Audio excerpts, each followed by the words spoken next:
家好，欢迎来到面具人的频道，我是 Sandra。2021年4月6号到4月9号，全球最大的比特币会议在美国的迈阿密举办，而这场会议呢，同时也吸引了上万个人参与，其中包括全球各大政商的名流、加密企业、科技行业等世界精英，甚至有不少的金融公司和企业也赞助了本次大会的举办。最近啊，大家应该也知道，就是加密货币的市场不太乐观。自从3月开始，比特币好不容易回到48000的短期高点，但是呢，最近几天又因为市场担心通膨将会再创新高，这几天比特币的价格一路就是下探最低至39000多美元低点。即便啊，加密货币市场的近期表现不太好，不过 Galaxy Digital 旗下的交易部门负责人 Jason Urban 在11号接受专访的时候表示，他仍旧是看好比特币还有以太币能够再创新高。那针对目前影响加密货币价格的因素 ，Jason Urban 他认为，主要是与联准会计划如何对抗通膨、俄乌战争有关。他认为，比特币是对抗通膨一个很好的工具。换言之，也就是任何会抑制通膨的措施，像是升息或者是缩表，都将会对比特币造成阻碍。Kathy, we'll let you go in a minute. I do want to ask you about PayPal. ARK sold out of PayPal. Do you think they have a chance here to become one of those apps and simple money apps that fintechs have talked about? Why did ARK decide to get out? So we owned PayPal, very focused on Venmo. Perhaps becoming the digital wallet, and it will be in the running. But I think the way Cash App is growing organically, as opposed to more of a top-down, let's get this thing moving, stretch. I think there's an organic movement. I think it's going to be is going to be fired up now by Bitcoin. Now, of course, Venmo is accommodating Bitcoin as well, but it's more of a follower of Cash App. And so we tend to put our bets with who we believe will be the winners. 至于方舟投资 ARK Investor 的总裁女股神 Cathie Wood 在上周接受 CNBC 的专访时，她表示到，他们目前已经抛售了该公司持有的所有 PayPal 股票，并转而拥抱向比特币更加友好的 Cash App。大力看好它长期的发展。那其实 PayPal 自从今年年初以来，已经下滑了将近一半的价格。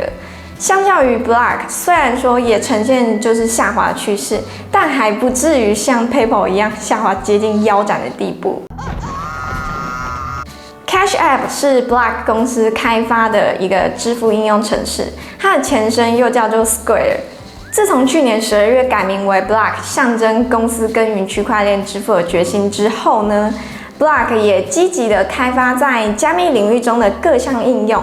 那 Block 是仅次于 PayPal 的一个全球支付巨头，目前在全球拥有上千万名的用户。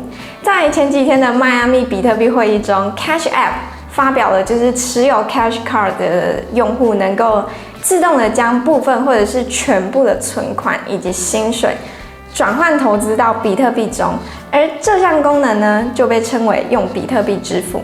在今年1月多的时候啊 ，Cash App 将闪电网络 Lightning Network 整合到 Cash App 中，目的就是希望能够让用户能够及时低成本的使用比特币支付服务或者是商品。那闪电网络具有什么优势呢？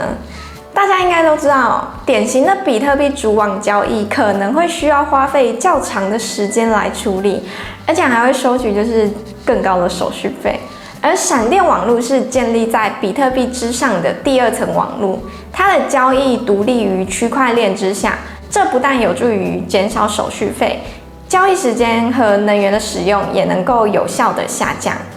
而且闪电网络仍然能够就是同时受益于区块链的技术和去中心化，因为闪电网络发生的交易随后会被整合，并且记录到比特币区块链的主网中。而 Cathie Wood 也补充到，虽然说 PayPal 旗下的产品 Venmo 已经开始适应比特币，但是 Cash App 在数位资产钱包的整合方面，采取了就是更全面的做法。他觉得 Waymo 更像是 Cash App 的追随者，而不是市场领先者，所以这也是为什么他会转而投向 Block 的原因。事实上呢，在接下来的几周内 ，Cash App 将会推出更多新功能。目前除了就是与闪电网络整合，客户们还可以通过扫描二维码进行即时的比特币转账。未来我相信 Cash App 也会陆续就是开发更多能够让用户更及时、更方便以及更简单的方法去接触到比特币。随着比特币更加的普及，我相信 Block 公司也能够获得不少的成长。但是要知道的是，长期投资最耐不住的就是时间的考验。尽管现阶段整体的市场不太乐观，但是有越来越多的人是看好加密货币的未来。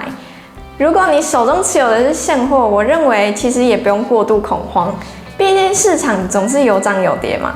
如果说你就是会担心短期的跌幅可能会影响到你就是吃不了饭、睡不了觉，那我建议你就是可以把 App 删掉，然后过个几年再重新下载回来看看，说不定就会有一个意外的小惊喜哦。